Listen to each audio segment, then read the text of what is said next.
আসসালামু আলাইকুম। আপনি কি অনলাইনে খুব দক্ষ একজন ফ্রিল্যান্সার হতে চান? আপনি কি খুব ভালো একজন ভিডিও এডিটর হতে চান? আপনি খুব ভালো গ্রাফিক্স ডিজাইনার হতে চান? আপনি কি খুব ভালো হ্যাকার হতে চান? এরকম বিভিন্ন রকমের অ্যাড কিন্তু আমাদের দেশে দেয় যে আপনি সব কিছু হয়ে যেতে পারবেন একেবারেই সহজে, ঘরে বসে থেকেই সব কিছু, ঘরে বসে থেকেই ফ্রিল্যান্সিং, মাসে লক্ষ টাকা ইনকাম, একসেক্টা মানে টাকাই টাকা, টাকায় আমার ছিনিমিনি খেলে, এমন একটা ব্যবস্থা ভাই আমাদের দেশে।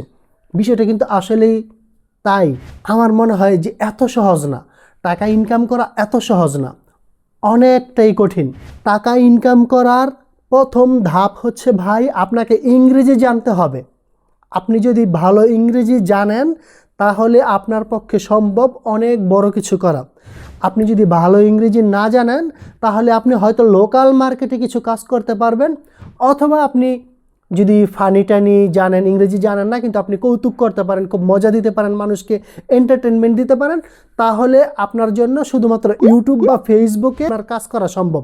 এর বাইরে কিন্তু মানে বাহিরের জগতে যদি আপনি কোনো কাজ করতে চান, আপনার যদি যে কোনো ধরনের কোম্পানির কাজ করতে চান বা যে কোনো অন্য মানুষেরও কাজ করতে চান, তাহলে ইংরেজিটা আপনার মাস্ট বি শিখতেই হবে।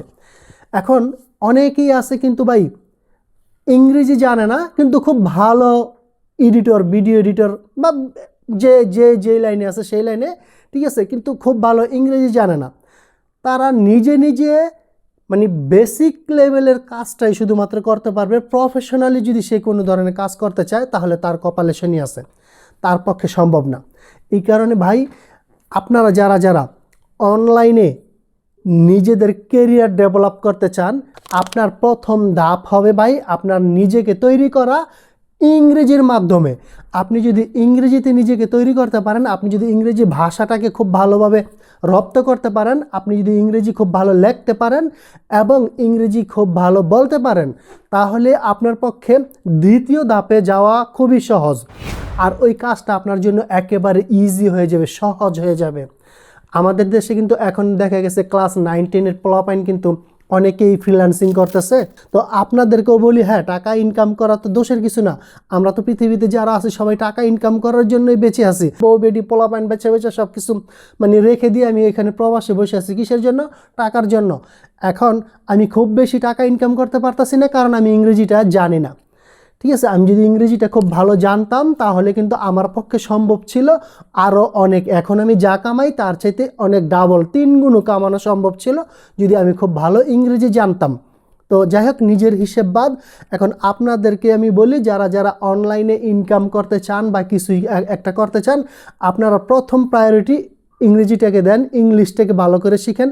স্টুডেন্ট যারা আছেন আপনারা আপনাদের পড়ালেখা তো করতেছেনই, কিন্তু আমাদের বাংলাদেশে যেমন দেখা গেছে আমাদের এলাকায় যে ধরনের স্কুল, একেবারে গ্রামও না খুব শহরও না, তো এই সব জায়গার স্টুডেন্টরা কিন্তু ইংরেজিতে খুব বেশি ভালো পারদর্শী হয় না। এটা যার যার মানে ছাত্রদেরও এক ধরনের অবহেলা বলবো আমি। আর টিচাররা যতটুকু পারে তারা তো মানে শেখানোর চেষ্টাই করে।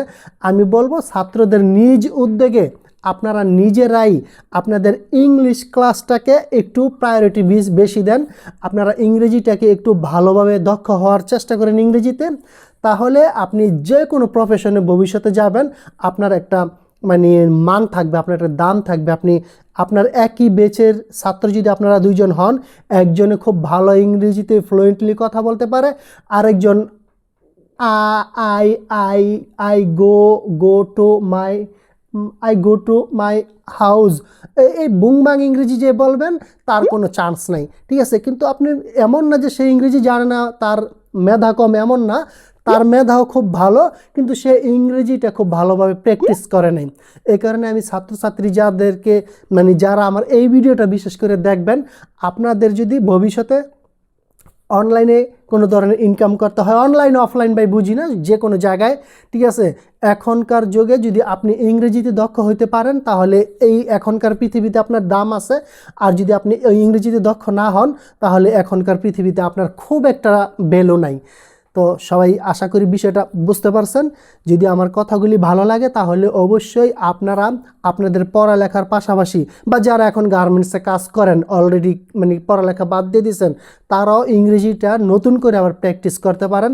কারণ এখনকার পৃথিবীতে ভাই ইংরেজি ছাড়া খুব একটা দাম নাই, এটা আমি নিজেই একটু বুঝতে পারতেছি।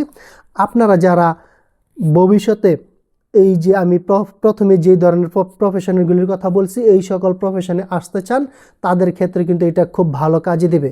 তো সবাই ভালো থাকবেন, আজ এই পর্যন্তই, আল্লাহ হাফেজ।